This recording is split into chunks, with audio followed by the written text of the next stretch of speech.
When the billionaire Sheikh ordered the most expensive steak on the menu, the last thing he expected was the note a desperate waitress slipped him. A note that would leave him speechless and change her life forever. Before we dive into this incredible story, take a moment to subscribe and click the notification bell so you never miss an uplifting tale. We love hearing from you, so let us know in the comments where you're watching from tonight. The cold was a physical thing inside the gilded spoon, a persistent ache that seeped through the window panes and settled deep in Imani's bones. It mirrored the cold dread that had taken up permanent residence in her stomach. Outside, a bitter November wind howled, rattling the large plate-glass windows that looked out onto an empty street. Inside, the restaurant was just as desolate. Polished silverware gleamed on empty tables, and white linen tablecloths lay smooth and undisturbed, like fresh snow. Only one table was occupied, by a couple hurrying through their dessert, eager to escape back into the world. Imani smoothed her crisp black apron, her fingers tracing the worn seams. Her reflection in the polished brass of the service door was a ghost of her former self, dark circles under her eyes, a tension in her jaw that never seemed to leave. In her pocket, her fingers brushed against the folded, crinkled edge of the eviction notice. 3 months behind. The words swam in her mind. Final warning. She thought of her 7-year-old son, Leo, asleep at her mother's house, his face so peaceful, so unaware of the precipice on which they stood. The flickering neon sign of the restaurant, with its G and D sputtering out, felt like a symbol of her own dying hope. Then, the bell above the door chimed, a sharp, intrusive sound in the heavy silence. A blast of frigid air swept in, carrying with it a man who seemed to command the very atmosphere. He was tall, impeccably dressed in a dark, tailored suit that spoke of quiet, astronomical wealth. Flanked by 2 other men, broad-shouldered and alert, he paused, his dark eyes scanning the empty dining room. There was a stillness about him, a profound gravity that made the opulent but fading decor of the restaurant seem cheap and theatrical. This was Sheikh Tariq al-Jamil, though Imani didn't know his name yet. She only saw the crushing weight of power and money, a world away from her own. Her manager, Mr. Davies, scurried out from the back, his face a mixture of panic and awe. "Welcome, sir. Welcome," he stammered, wringing his hands. Imani felt a knot of anxiety tighten in her chest. This was the kind of customer who could make or break a night, a week, a reputation.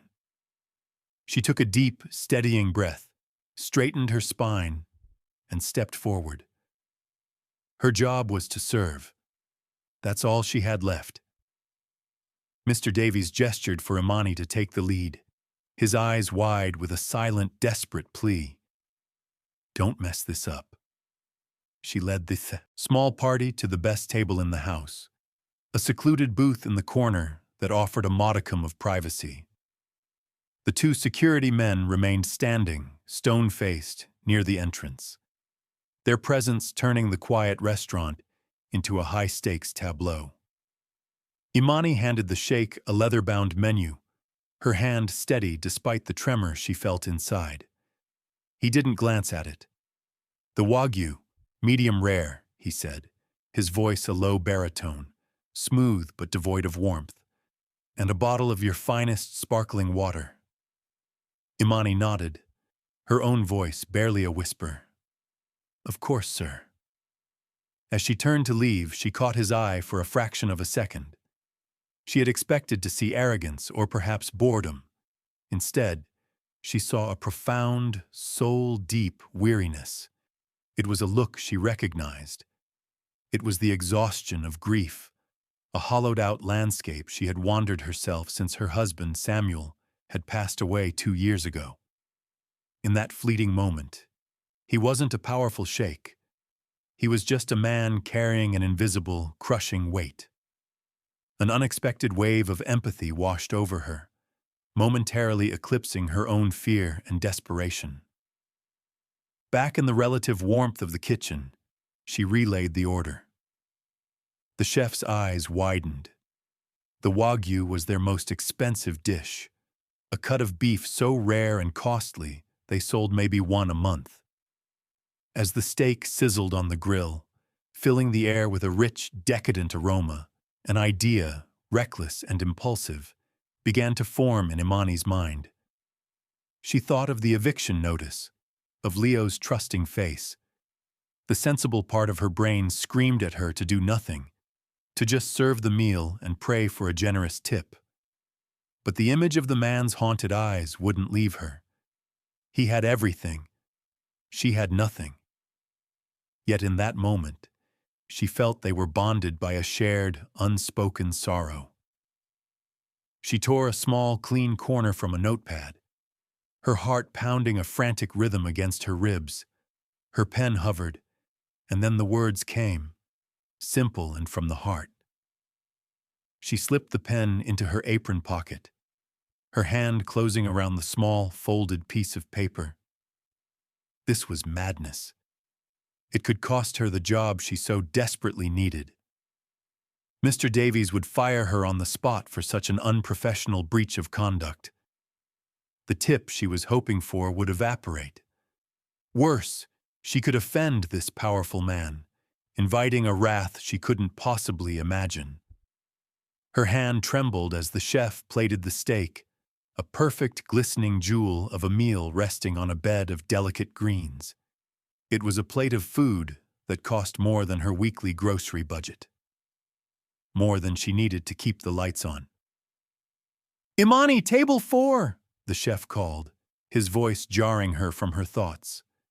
She picked up the heavy plate. The porcelain was warm against her palms. Walking back into the dining room felt like stepping onto a stage, the spotlight white-hot and unforgiving. The sheikh sat perfectly still, staring out the window at the dark, wind-swept street. Looked utterly alone, despite the guards standing watch. With practiced grace, she set the plate before him. "Your Wagyu, sir." As he turned his gaze from the window to the meal, she saw her chance. Her movements were swift, almost imperceptible. While his attention was on the steak, her hand darted out, placing the small, folded note beside his water glass. For a terrifying second, her fingers brushed against his. A spark of static, or maybe something more, passed between them. He flinched, not from the touch, but from the unexpectedness of the gesture. His eyes, sharp and intelligent, snapped up to meet hers. They held a question, a flicker of suspicion. Imani simply gave a small, almost imperceptible nod, her own eyes conveying a message she hoped he would understand. This isn't a request. It's an offering. She then retreated, her heart hammering against her ribs as she busied herself at a nearby service station, pretending to polish already spotless wine glasses. From the corner of her eye, she watched him. He stared at the note for a long moment, his brow furrowed. He picked it up, his long, elegant fingers handling the cheap paper as if it were a strange artifact. He unfolded it. From her vantage point, Imani couldn't see his face clearly, but she saw his posture change. His shoulders, which had been held in a ramrod straight line of authority, softened almost imperceptibly. He read the note once, then twice. He slowly lifted his head, and his eyes searched the room until they found her. The mask of detached power was gone. In its place was a look of raw, unguarded surprise. He looked speechless. The note didn't ask for money. It didn't plead for help or pity. It contained only 2 short sentences, written in her neat, careful script. Wealth cannot quiet a grieving heart. I hope you find peace. He held her gaze for a long time, the silence stretching between them, thick with unspoken meaning. In his eyes, she saw a flicker of recognition, of a shared humanity that transcended the vast gulf between their lives. He gave a single, slow nod, a gesture of profound acknowledgement. Then he looked down at his meal and, for the first time that evening, he seemed to truly see it. He picked up his fork and knife. Imani finally let out a breath she didn't realize she'd been holding. She hadn't been fired. She hadn't caused an international incident. She had simply connected, for a brief, fleeting moment, with another sad soul. It was a small, fragile thing, but it felt more valuable than any tip. The sheikh finished his meal in silence. When he was done, he motioned for the check. Imani brought it to him, her professional demeanor firmly back in place. He paid with a black credit card, adding a tip without looking at the total. As his aide handed the leather folder back to her, the sheikh stood. He paused by her station on his way out, his presence once again commanding the room. "Thank you," he said, his voice still low, but this time it held a different quality, a trace of warmth.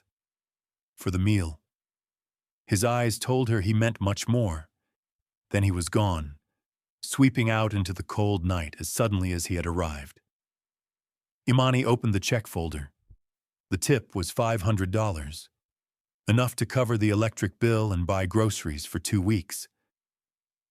It was a lifeline, but the eviction notice still felt like a death sentence. The relief she felt was temporary, a small bandage on a gaping wound. The encounter felt dreamlike, a strange interlude in her grinding reality.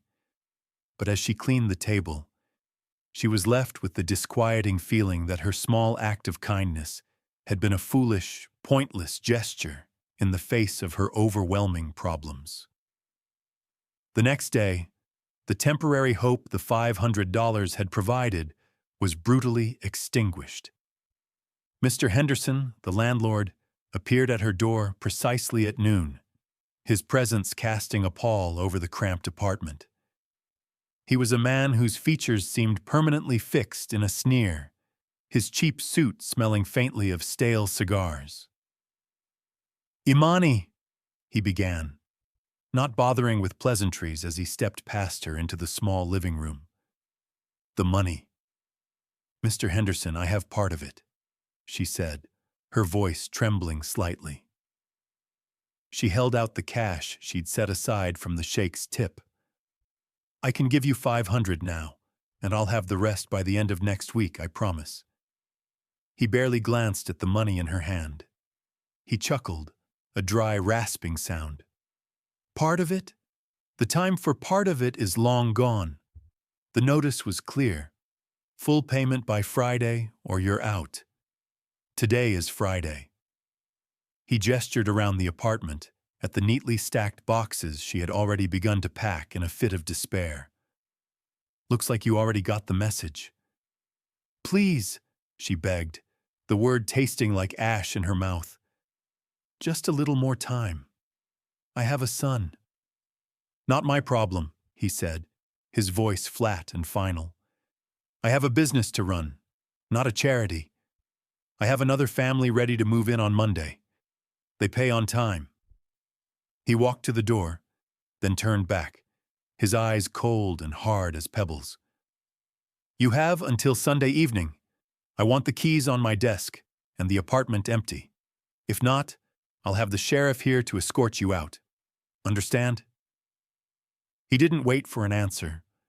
The door clicked shut behind him, leaving Imani in a silence that was heavier and more terrifying than any noise. The $500 felt like monopoly money in her hand. It was useless. She sank onto the sofa, the eviction notice a physical weight in her chest. Her act of compassion for the sad, wealthy stranger now seemed like a bitter irony, a cosmic joke played at her expense. She had offered peace to a man who had everything, while her own world was collapsing around her.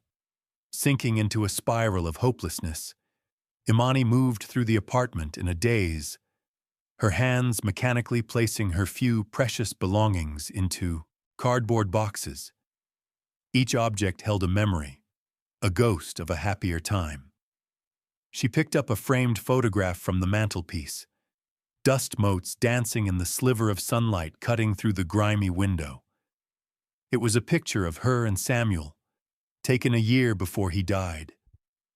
He was in his scrubs, his arm around her, his smile wide and full of life.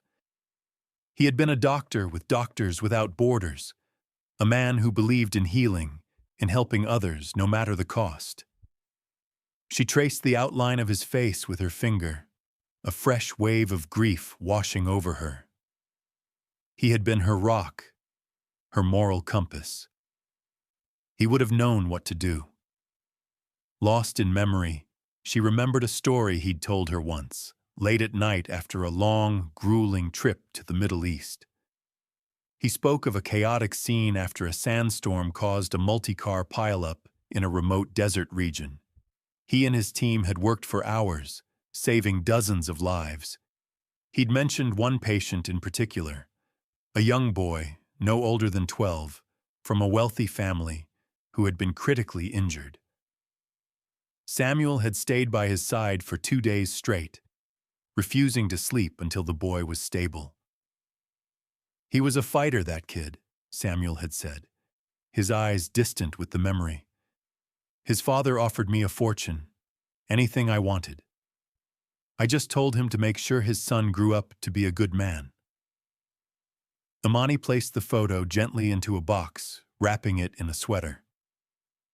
The story was just a memory, a testament to the kind of man her husband was.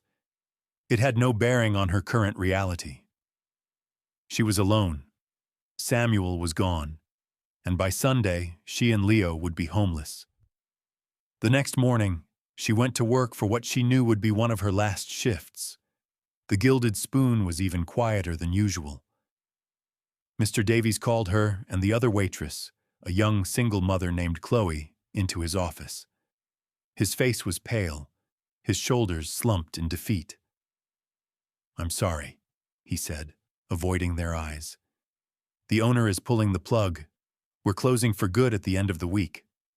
I can only afford to keep one of you on until the last day." He looked from Imani to Chloe, his expression pained. "I have a small severance for one of you. The other can work the final shifts." Imani looked at Chloe, who was visibly trying not to cry. Chloe's situation was nearly as precarious as her own. The logical choice was to take the severance. It wasn't much, but it was something. It was cash in hand that could pay for a motel room for a few nights. But then she thought of Samuel, of his unwavering integrity. She thought of the choice he made in the desert, turning down a fortune in favor of a simple, moral principle. "Give the shifts to Chloe," Imani said, her voice quiet but firm. "She needs the work more than I need the severance." Mr. Davies stared at her, astonished. "Are you sure, Imani? You should look out for yourself." Chloe looked at her, her eyes wide with disbelief and gratitude. "Imani, you don't have to do that." "It's okay," Imani said, managing a small smile. "It's the right thing to do." She walked out of the restaurant, leaving behind her job, her last source of income. She had nothing left. No job, no home, no hope. She had made the final, logical sacrifice, and it had led her to absolute ruin. As she walked down the cold, unforgiving street, the full weight of her decision crashed down on her. She had failed. She had failed her son. Tears she had held back for days finally began to fall, freezing on her cheeks in the bitter wind. She was sitting on the steps of her apartment building, too numb to even go inside and face the boxes, when the first car appeared. It was a sleek black sedan with tinted windows, the kind that looks menacingly out of place in a rundown neighborhood. It glided to a silent stop at the curb. Then another appeared behind it, and another. A fleet of them, a silent, powerful procession. Nosy neighbors peeked out from behind their curtains. Mr. Henderson, who had just arrived to gloat and ensure she was packing, stopped dead on the sidewalk, his jaw slack. A man in a sharp suit, the same aide who had accompanied the sheikh, emerged from the lead car. He approached Imani, his expression unreadable but his demeanor respectful. He stopped before her, standing on the cracked pavement as if it were a palace floor. "Imani Jones?" he asked, though it wasn't a question. She could only nod, her throat tight. "Sheikh Tariq al-Jamil has been looking for you," the man said, his voice calm and even. "He requests a moment of your time." The world seemed to tilt on its axis. The jeering face of her landlord, the curious stares of her neighbors, the gray, oppressive sky. It all faded into the background. All she could see was the aide's serious face and the promise, terrifying and unbelievable, of what was to come. The aide, whose name was Khalid, led her not to one of the cars, but to the small, pathetic park across the street. He gestured to a cold, iron bench. Mr. Henderson watched from the sidewalk, utterly bewildered. "The sheikh was deeply moved by your note," Khalid began, his English perfect and precise. "He was in the city for a very difficult reason, to mark the anniversary of his beloved father's passing. He felt isolated in his grief. Your words, they were the first moment of genuine human kindness he had experienced since his arrival." Imani listened, her mind struggling to process the information. "I'm glad it brought him some comfort," she whispered. "It was more than comfort," Khalid continued, his gaze intense. "It was a sign. The sheikh believes that kindness should be answered. He asked me to find out who you were. It was not difficult." He paused, taking a small breath. "What was difficult was what we discovered. We learned of your husband, Dr. Samuel Jones." At the mention of Samuel's name, Imani's heart clenched. "What about him?" 15 years ago, Khalid said, his voice softening. "A sandstorm in my country caused a terrible accident. A young boy was pulled from the wreckage near death. A foreign doctor working with a relief organization refused to give up on him. He worked for 2 days and 2 nights to save that boy's life." The story. Samuel's story. The puzzle pieces began to slam into place in Imani's mind, creating a picture so staggering, so impossible, that she felt lightheaded. When the boy's father, a powerful man, offered the doctor any reward he wished, the doctor refused. Khalid went on. He only asked that the boy grow up to be a good man, a man of honor. Khalid looked at her, his eyes shining with emotion. "The boy's name was Tariq. The doctor was your husband. The sheikh has spent years searching for Dr. Jones, to repay a debt of honor he felt he owed. He learned only recently of his passing. And now, he has found you." He reached into his jacket and pulled out 2 envelopes. He handed the first one to her. It was a cashier's check. The number written on it made her gasp. It was enough to pay her rent for years, to buy a small house outright. "This is for your immediate needs," Khalid said simply. He handed her the second envelope. "And this," he said, "is a business proposal. The sheikh was dismayed to learn that the Gilded Spoon was closing. He has purchased it. He is putting you in charge. New manager, effective immediately. You will have full authority to rehire staff, redesign the menu, and run it as you see fit. Your salary will ensure that you and your son never have to worry about a roof over your head again. The cascade of revelations was too much. Imani stared at the papers in her hand, the ink blurring through her tears. The check, the contract, they were real. This was happening. Her small, impulsive act of kindness to a stranger had not been foolish. It had been an echo of her husband's own kindness, sent out into the world years ago, now returning to her when she needed it most. The transformation was swift and total. When Imani returned to her apartment, check in hand, Mr. Henderson was still standing there, his face a mask of disbelief. She met his gaze, her own eyes clear and steady, and simply handed him a check for the full back rent. He took it, his hand trembling, and scurried away without a word, his petty power utterly broken.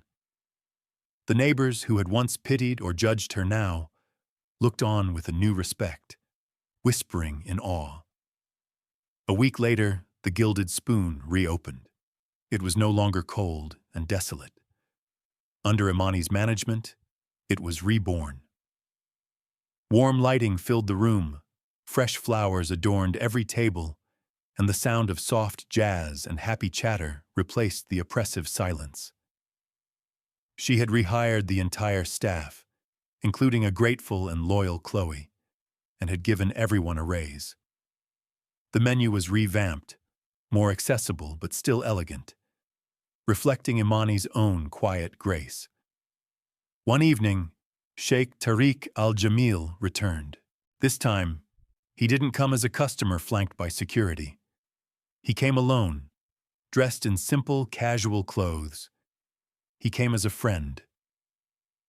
Imani sat with him in the same corner booth where their story had begun. She introduced him to Leo, who looked at the sheikh with wide, curious eyes. "Your father was a hero, young man," Tariq said, his voice gentle as he spoke to the boy. "He saved my life. He taught me that true wealth is not what you have, but what you give." He spent an hour telling Leo stories about Samuel, stories Imani had never even heard, painting a portrait of a man whose legacy of compassion was still changing lives. In that booth, a new kind of family was forged, one built not on blood, but on a shared history of kindness and a debt of honor that had finally been paid. The community, watching the restaurant thrive and learning the story of its new manager, underwent its own transformation. They no longer saw Imani as the poor, struggling waitress, but as a woman of immense strength and integrity, a testament to the quiet power of a good heart. A year later, the change was embedded in the fabric of the city. The Gilded Spoon was the most celebrated restaurant in town, not just for its food, but for its spirit. Imani had started a program where once a month, they opened their doors to feed the city's homeless, offering them the same dignity and respect as any paying customer. She was no longer just surviving, she was thriving, and she was lifting others up with her. Leo was flourishing in a new school, secure and happy. Imani's life was full, but her core remained unchanged. She was still the woman who saw the sadness in a stranger's eyes and chose empathy over fear. One quiet afternoon, she stood in her new office, a warm, bright space overlooking the bustling dining room. She took out a small, framed photo, a new one, showing her, Leo, and Tariq, all smiling together. Beside it, she placed the old photo of her and Samuel. She looked at the two images, a bridge across time, connecting one selfless act to another. A single moment of human connection had not just saved her. It had honored the past and built a beautiful, unexpected future. It proved that the ripples of a good deed never truly fade. They simply travel onward, gathering strength, until they return as a tidal wave of grace. If this story touched your heart, Share it with someone who needs a reminder that goodness is always rewarded. And don't forget to let us know your thoughts in the comments below.